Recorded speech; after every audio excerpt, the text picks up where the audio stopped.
So hi friends, this is your Ramakrishna Dasari and welcome to Nuzvid cinema talkies.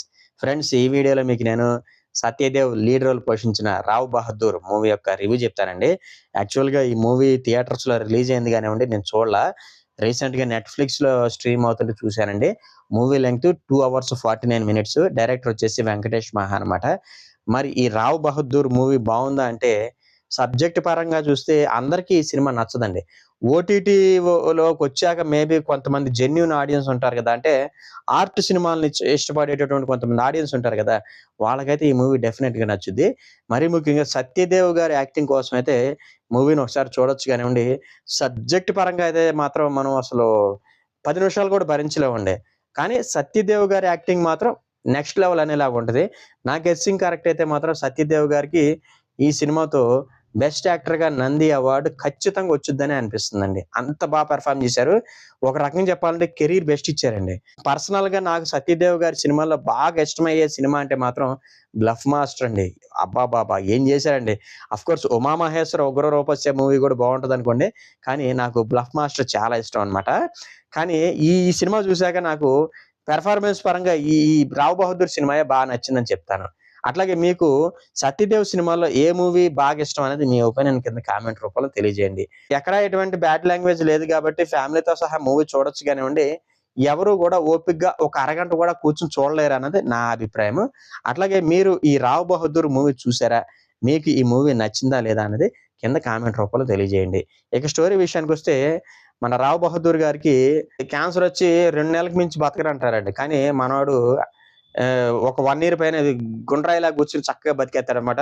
డాక్టర్లే ఆశ్చర్యపోతారు, ఇతను ఎలా బ్రతికాడురా అని. కానీ తర్వాత చెక్ చేసి తెలిసేదేంటంటే, మనోడికి అనుమానం అనే పెను జబ్బు ఉంటది. ఆ అనుమానం వల్లే మనోడు ఎక్కువ కాలం బతికేస్తాడనమాట. ఆ అనుమానం ఏంటి అంటే, తనకు చిన్న కొడుకు తనకు పుట్టినోడు కాదని చెప్పేసి తను అనుమాన పడుతుంటాడు. మరి ఆ అనుమానం తను నివృత్తి చేసుకున్నాడా? ఫైనల్‌గా ఆ కొడుకు తన కొడుకేనా? ఏం జరిగింది ఏంటని మీరు మూవీ చూసి తెలుసుకోవాల్సిందే. ఓవరాల్‌గా చూస్తే ఇదే స్టోరీ అన్నమాట. ఇక యాక్ట్రెస్ యొక్క పెర్ఫార్మెన్స్ విషయానికొస్తే, అనుమానం అనే జబ్బున్న రావ్ బహదూర్ క్యారెక్టర్‌లో సత్యదేవ్ గారు రఫ్ ఆడించేశారని చెప్పాలి. ఇక ఆయన పెర్ఫార్మెన్స్‌కి అసలు మనం వంక పెట్టాల్సిన పని లేదండి. అసలు ఆ రావ్ బహదూర్ క్యారెక్టర్ చూస్తుంటే మనకి అక్కడ సత్యదేవ్ అన్న వ్యక్తి కనపడ్డండి. అక్కడ రావ్ బహదూరే కనపడతాడు. అంటే భార్య పట్ల అనుమానంతో ఉండేటటువంటి ఆ రావ్ బహదూర్‌ని తప్ప మనం ఇంకొకళ్ళని ఊహించుకోమనమాట. అంత బాగా పెర్ఫార్మ్ చేస్తాడు. నాకు తెలిసి రాబోయే సినిమాల్లో కూడా సత్యదేవ్ ఇంత బాగా పెర్ఫార్మ్ చేయలేడేమో అనిపిస్తదండి. అంత బావుంటదనమాట అతని యాక్టింగు. నేనైతే ఆయన యాక్టింగ్‌కి స్పెల్ బౌండ్ అయిపోయానని చెప్తాను. సత్యదేవ్ గారి యాక్టింగ్‌కి రేటింగ్ ఇవ్వాల్సొస్తే నేను 4/5 ఇస్తానండి. సత్యదేవ్ గారి తర్వాతంటే ఆయన ఫ్రెండ్ క్యారెక్టర్ చేశారండి. ఇట్లా నామాలు పెట్టుకొనుంటాడు. ఆయన పేరు సమయానికి గుర్తుకు రావట్లా. ఆయన కూడా చాలా బాగా పెర్ఫార్మ్ చేశారు. మిగతా ఆర్టిస్టులందరూ కూడా ఆ సన్నివేశాలకు తగ్గట్టుగా నటించుకుంటూ వెళ్ళిపోయారండి. ఎందుకంటే మూవీ మొత్తం సత్యదేవే ఉంటాడండి. డబుల్ క్యారెక్టర్ అనుకోవాలి, ఒక రకంగా డ్యూయల్ రోల్. ఆ 2 రోల్స్‌లో కూడా తను ఫెంటాస్టిక్‌గా ఇచ్చి పడేసాడని చెప్తాను. ఇక టెక్నికల్ డిపార్ట్‌మెంట్ విషయానికొస్తే, కార్తీక్ పరార్ అందించినటువంటి సినిమాటోగ్రఫీ బావుందండి. ఆ సన్నివేశాలకు తగ్గట్టుగా ఆ 90s రెట్రో లుక్ వచ్చేలాగా చాలా బాగా ఇచ్చారు. ఓవరాల్‌గా స్టోరీ పరంగా చూసుకుంటే, మూవీ అంతా కూడా ఒక ఎస్టేట్‌లో జరుగుద్దనమాట. ఆ బిల్డింగు మొత్తం అది తప్ప ఇంకేం ఉండదు. ఆ సినిమాటోగ్రఫీ గుడ్ అని చెప్తాను. సినిమాటోగ్రఫీకి రేటింగ్ ఇవ్వాల్సొస్తే 3.25/5 ఇస్తానండి. అట్లాగే స్మరణ సాయి గారు అందించినటువంటి మ్యూజిక్ బావుందంటే మాత్రం చాలా బావుందండి. సన్నివేశాలకు తగ్గట్టుగా మంచి సాంగ్స్ ఇచ్చాడు. బ్యాక్‌గ్రౌండ్ మ్యూజిక్ కూడా ఇచ్చారని చెప్తాను. కాకపోతే నాకు బ్యాక్‌గ్రౌండ్ మ్యూజిక్ అంటే సాంగ్సే బాగా నచ్చినాయండి. ఓవరాల్‌గా మ్యూజిక్ ఆల్సో గుడ్ అని చెప్తాను. మ్యూజిక్‌కి రేటింగ్ ఇవ్వాల్సొస్తే 3.5/5 ఇస్తానండి. ఇక ఈ సినిమాకి ఎడిటింగు డైరెక్టర్ వెంకటేష్ మహా గారే చేసేసారండి. అది ఒక రకంగా మిస్టేక్ అని చెప్పాలండి. ఎందుకంటే మూవీ లెంగ్త్ 2 గంటల 49 నిమిషాలు. అంటే సుమారుగా 3 hours. అంతసేపు ఈ స్టోరీని సాగదీయటం అంటే దండగనే చెప్తానండి. ఓవరాల్‌గా ఎడిటింగ్ ఫస్ట్ హాఫ్ పావుగంట, సెకండ్ హాఫ్ ఇంకో 10 minutes. ఏదేమైనా సరే ఒక అరగంట లేపేసినా నష్టమేం లేదండి.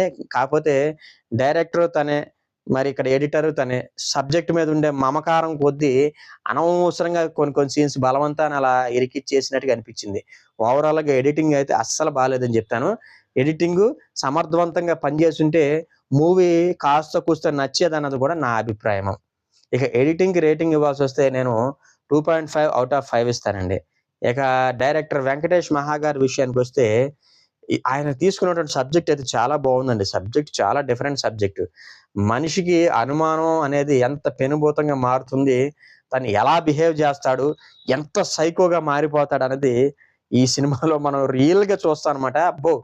ఏ విధంగా అయితే సత్యదేవ్ గారు తన యాక్టింగ్‌తో మూవీ గ్రాఫ్‌ని అమాంతంగా పెంచేశారో, డైరెక్షన్ విషయంలో కూడా వెంకటేష్ మహా గారు అంతే స్టాండర్డ్ మెయింటైన్ చేశారని చెప్పాలి.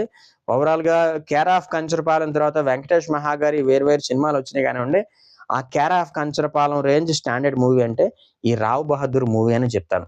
ఆఫ్‌కోర్స్ ఈ మూవీ కమర్షియల్‌గా ఫెయిల్ అయింది కానివ్వండి, స్టోరీ పరంగా మాత్రం ది బెస్ట్ మూవీ అని చెప్తాను. ఇక వెంకటేష్ మహా గారి డైరెక్షన్‌కి రేటింగ్ ఇవ్వాల్సొస్తే నేనైతే 3.5 ఔట్ ఆఫ్ 5 ఇస్తానండి. ఇక అన్ని డిపార్ట్‌మెంట్స్‌ని పరిగణనలోకి తీసుకొని ఈ 'రావ్ బహదూర్' మూవీకి మన నూజివీడు సినిమా టాకీస్ ఇచ్చే రేటింగ్ వచ్చేసి 2.75 ఔట్ ఆఫ్ 5 అని చెప్తానండి. నా ప్రజెంటేషన్ గనుక మీకు నచ్చినట్లయితే ఈ వీడియోని లైక్ చేయండి, షేర్ చేయండి. మరిన్ని మూవీ రివ్యూస్ కోసం మన నూజివీడు సినిమా టాకీస్ ఛానెల్‌ని సబ్స్క్రైబ్ చేసుకోండి.